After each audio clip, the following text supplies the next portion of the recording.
So, hi guys. So, ito naman yung aming magandang nakita sa SM. So, actually, last namin siyang option. Kasi hindi naman namin to kinailangan nung first born. But, yun nga, as nag-explain yung promodizer nito, malaking gamit talaga siya sa newborn.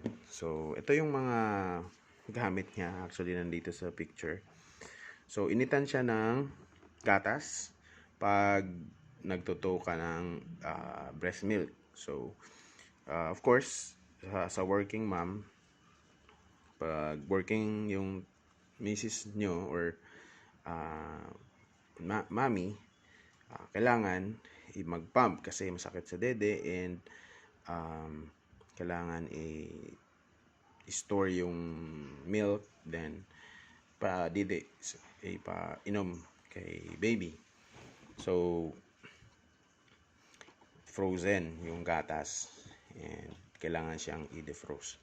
So before nilalagay ko lang siya sa maligam-gam na tubig and okay din naman yung ganun kasi may initan naman, but this time kasi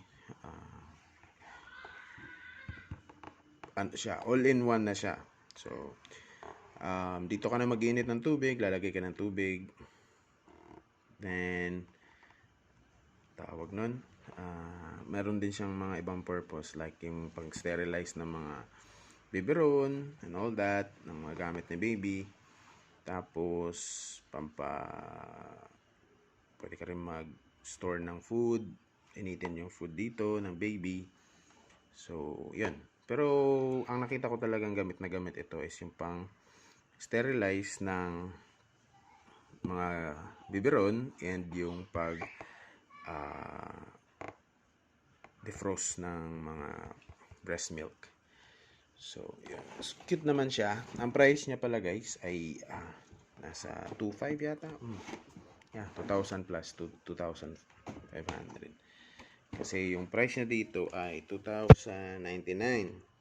Pero sabi ni ate kasi naka-sale ito. So, baby company din siya. Hindi na kami tinatanan ng baby company. Once pumasok ka at nagtanong ka dun sa kanila, hindi ka nila tatantanan hanggang hindi nila mai-pitch sa'yo yung mga product nila for babies, which is beneficial naman. And diba, hindi naman, kung may budget naman for your newborn, then why not try it. This make it easier. May tong siya, may ganyan. So juicer, so may juicer din pala siyang kasama. So ito yung ano niya, sterilize, egg boiler, so pwede ka mag ng egg, papakain mo kay baby. So maraming benefits ang product nito. So hindi ko muna siya bubuksan kasi hindi pa naman siya gagamitin for now. Ang cute din ng lagayan niya. So soon paglabas ni baby ay bubuksan natin. Good thing dito kasi may mga freebies din siya. So ito yung freebies niya. Ayan.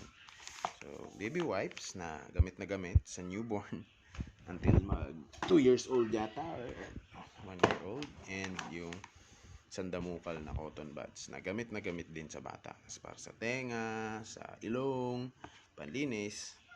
So yan. So gamit ang baby wipes sa mga baby. So hypoallergenic din ito and ang cute ng nasa yung design.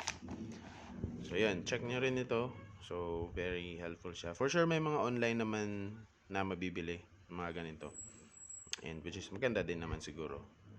But since nga na may kami, voucher kami, so ginamit namin. So check nyo rin to guys, yung tawag nila dito, heater, multi-purpose